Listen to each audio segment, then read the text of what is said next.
Hello and welcome to another Overpaid Over the Bar video. This is the Christmas edition of the video, and today we're looking back at game week 17 and forward to game week 18. Just two game weeks to go before we're at the halfway point of the season, so things are looking quite interesting at this point. Let's just see what happened in game week 17. So, first of all, this was not a good week for me. My overall rank, slipped another 20,000 or so to 57K. Obviously, extremely happy with that. Would have bitten your hand off for it at the start of the season.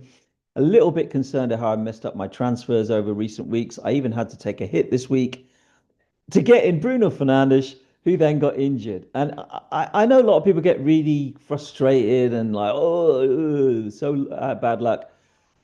To be fair, I felt like that's quite a good thing because everyone was going to get him, and it makes a template situation, just makes FPL a little more boring. So I wish I hadn't got him, obviously, but I'm quite glad that it's opened up different possibilities because there's not an obvious replacement for Bruno Fernandes. If Cole Palmer was obviously fit and doing 90 minutes for Chelsea and playing all the games over Christmas, then he would be the obvious replacement if you can go up slightly to him from Bruno. But really, apart from him, there's not really anyone that is particularly outstanding. But we'll look at that in a moment. Hincapié I'm very happy with, although I'll have to transfer him out when Gabriel comes back. O'Reilly, good transfer in. To be fair, for Bournemouth, got a bonus point. He nearly got 10 points because of the clean sheet that Bournemouth blew in the last minute of this game. And people who own Senesi went through the same anguish, which is a bit sad, but there you go. And I didn't have the players that really went off this week, so I lost out here. Obviously, Haaland captain's a good choice, but some people had Morgan Rogers, who were the other big scorers this week. There was let's have a look. Well, we'll see from other people's teams who that was in a moment. So I still haven't made a transfer this week, and I'll talk about that in a minute. But I do want to have a look at the overpaid table because it's getting pretty interesting. So Matthew White, Stockport's finest, is 14 points behind me, and he gains every week on me, and he must be rubbing his hands a bit now. Um, he must be a bit thinking he can get me now, and he can get me. And then not far behind is Freddie, had a good week on 80. I'm not sure how much attention he was paying to his team because I didn't see any transfers, but his choices he already had did well. Fantastic performance from Keith Harper, 90 points. He had all the key point scorers, so let's see who they were. Declan Rice got 11, Morgan Rogers got 15, and Ekitike, who is the most transferred in player at the moment, he has him already. And by the way, because he gets some of these players that become popular in early, his what's it called? His team value is standing at 104.6, which is quite high for this stage of the season. So later in the season, he will have a lot more purchasing power than other players, which could help him if certain players, we need players that cost more money. Apart from that, it's definitely a shout for Craig on 82. That was pretty good, but I want to. The Shingleton family did very well. So Piers played another chip on 86. He played this week. He played his bench boost, no, triple captain on Thiago. On Haaland, sorry. And he had Anderson and Semenyo. So he must be very happy with that. But then a special shouts to the two youngest competitors in the mini league who outscored everybody this week. So my nephew Jake, with his Aston Villa supporting team, Lord of the Mings, with Morgan Rogers as captain, got 30 points. I'm very happy with that. And obviously he had Haaland, Guardiola, Timber, Saliba as well, giving him other points. And then young Louis Shingleton got 99, had Kelleher in goal, had Semenyo, who I don't have now, Rice, Voltamata, and Haaland captain. And he still has Reinders. And of course, Reinders got some points this week. So well done Louis, he must be a little bit frustrated to have Morgan Rogers on the bench, but I think he perhaps wasn't paying full attention to his team, although he did make a transfer. He brought in Chalobah for Pedro Porro. Okay, so let's look at the fixtures for this game week 18. Boxing Day, normally a big day in the football calendar in England. This year, just Man United Chelsea because of the way that the Christmas break falls so close to a weekend. So a lot of the games are on Saturday and Sunday. Um, the pick of them in terms of a fixture matchup would be Chelsea Aston Villa or Manchester United Newcastle. To be fair, is pretty good on the Boxing Day. The fixtures to target now, one that everyone's targeting is Liverpool Wolves. Liverpool have Wolves at home, Leeds at home, and Fulham away in quick succession. So it makes sense now to have a Liverpool player, and the one that everyone's getting is Ekitike. Shall we just have a look at the Liverpool squad just to see if there's any other options apart from Ekitike? The reason why everyone's buying Ekitike is because Isak is injured, so it makes Ekitike pretty much nailed. And he's only 8.9. It's not a massive price for a player that has been regularly scoring. Ekitike has scored the most goals uh, apart from Haaland from open play this season. So penalty takers like Thiago have scored more, but Ekitike has scored the most goals from open play except Erling Haaland this season. So he's doing really well. Now, who have we got here? I think there's an argument for Gravenberg. He's 5.6, and I might well get him in for Bruno Fernandes. Also, it'll give me a bit of money in the bank, which I don't have, to play with in future weeks. And I just fancy he might get a return because Szoboszlai's out, right? So their attacking creativity from midfield is going to need a bit. That's why people are going for Wirtz. So he's the next most popular attacking option after Ekitike is Florian Wirtz. And you might want to go for Wirtz, but I'm going to go for Gravenberg. Obviously, I mean, Wirtz doesn't look like he's going to score a goal anytime soon. And I don't think he's scored a goal in the league all season. I think he scored one in the Champions League. He's got a total of 2 assists and no goals all season. So people might be thinking this is a joke going for Wirtz, but honestly, he's going to play and he's a great football player. He's been demonstrating that on a regular basis for Liverpool recently.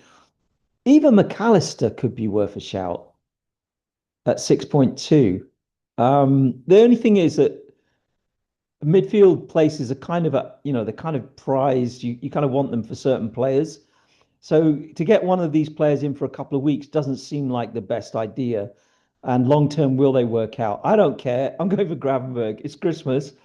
I'm going to go for Gravenberg. Now, in defense, Virgil is a bit frustrating for his owners in the last couple of games, hasn't kept clean sheets. He's only 5.9. I mean, nice only. I mean, it's not really worth 5.9 on 64 points so far. Konate's got 62 points and he's 5.4. Um, Bradley might be worth. What's wrong with Bradley? He's got a yellow flag, a knock, 50%. He played 45 minutes against Spurs. Oh, okay. I thought he was okay. Oh dear. So Frimpong's going to play for sure. But then he'll probably play right back. So 5.7. Frimpong worth 5.7? It seems like he's been overpriced now in retrospect. So I'm going to say Virgil. I would have gone Bradley, but looking at this, maybe not. If you get word on his fitness, then you won't do before the 27th. I mean, you'll get no word at all on anything before the deadline on Boxing Day. So the only other one's Alison Becker. So the choices in defence are a little bit rubbish, I think. They have a player called Lucky. I didn't know that. They have a player called Lucky. Wow. Lucky Liverpool.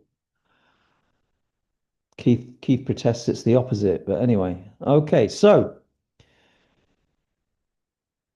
that is the big fixture to target.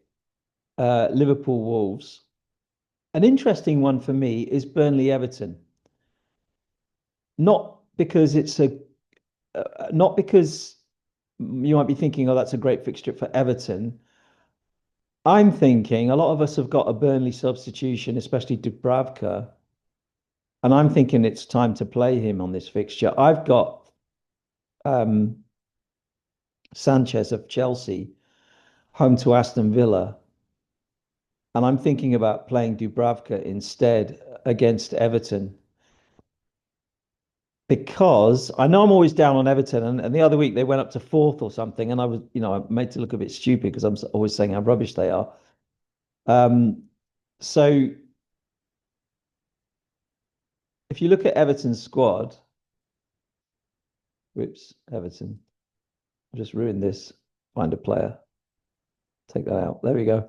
Right. So if you look at Everton's squad, they're without Dewsbury Hall and Jai, and they're two main creative players for them. They're without Idrissa Gana Gay, who is their main defensive midfield player.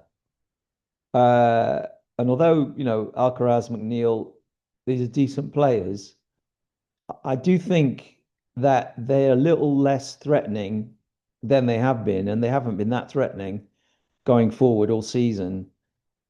I just think there's a decent chance of a Burnley clean sheet there. So if you're thinking about a bench boost with a Burnley player, or you've got a Burnley player, defender you might want to play, I think that's decent for this game week.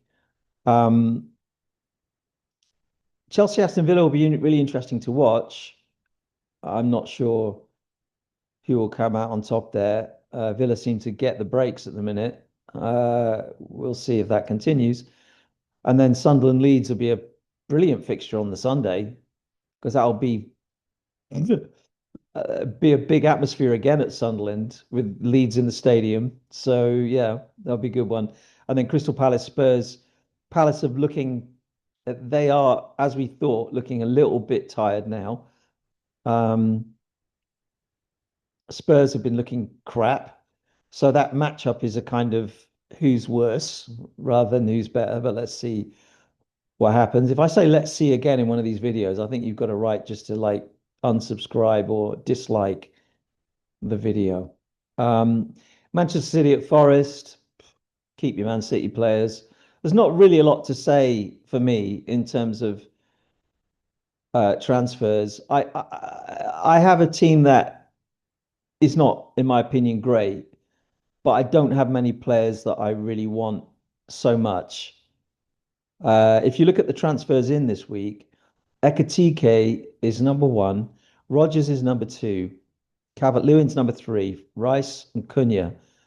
I don't want any of those players. I'm sorry, I don't. I mean, I would have Rice, but I've got three. I mean, I'm sure Saka will have a haul one week. People are suddenly saying, "Oh, Saka's a rubbish pick." He's not.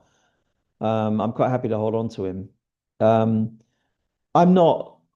I'm not crazy about any of these five players. I mean, they could all do really well this week or in future. But in terms of my setup, I'm not mad about them.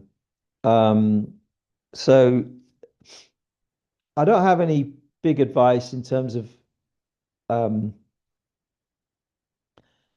good players to get in. Uh, I mean, could look at the could look at the transfers in here. Yeah, I wouldn't buy Keane. I wouldn't buy Chalobah before he plays Aston Villa. Um, yeah, no, sorry. So let's just have a look at game week 19 fixtures while we're here before I go. Game week 19, Newcastle are at Burnley, and that must be a good one if you've got Newcastle players.